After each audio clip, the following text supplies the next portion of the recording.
lines come from the well field, the city of Lawrenceville's well field, which is located out there on the prairie, the Allison Prairie.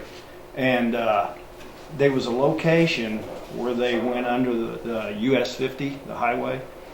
And of course, with the levee break, during the time that when the levee broke, it broke upon the north side of US 50.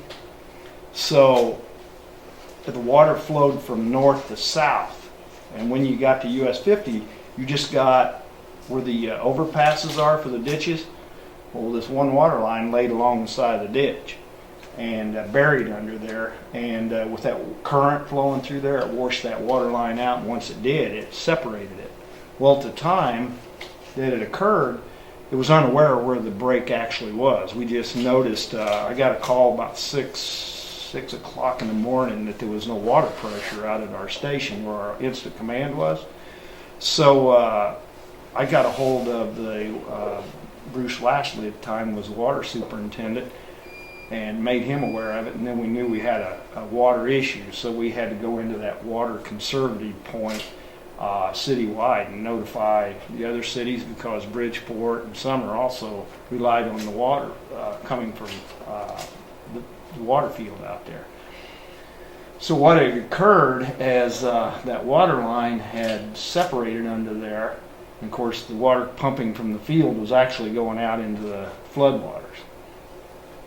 So it ended up being, and we rely a lot on other departments, so as we set up the system, we contacted, trying to locate this water break, we contacted divers from the Vincennes Township Fire Department come over, and they dove down to the area of the valves, where the valves were, and they shut those off so we could shut any floodwaters getting into the water system.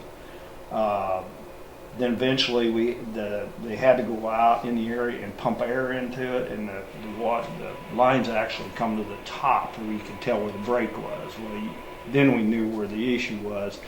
Then you could isolate which ones were the problem. But in the meantime, one of our issues was still supplying at least sanitation water for the cities, because and the concern was that if you got floodwaters, how much got into the water system. So that's where our water supply came in from the state water, bottled water come in, and that's why we went into that stage. But in the meantime, we needed potable or water for sanitations and for all the housing, and at least people could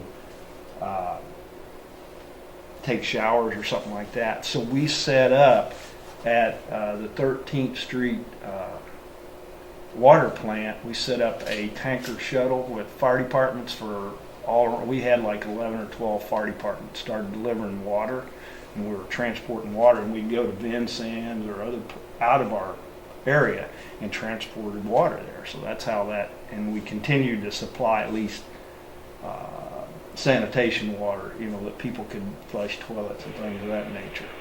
So that's how we continued to supply water until EPA came in. Yeah, and then plus we had to be concerned. We had to be concerned about if we had a fire. An actual incident occurred during this time, because we didn't have the water supply in Lawrenceville. So we also had other departments that were on standby to bring us additional water in. So that was where we went with it.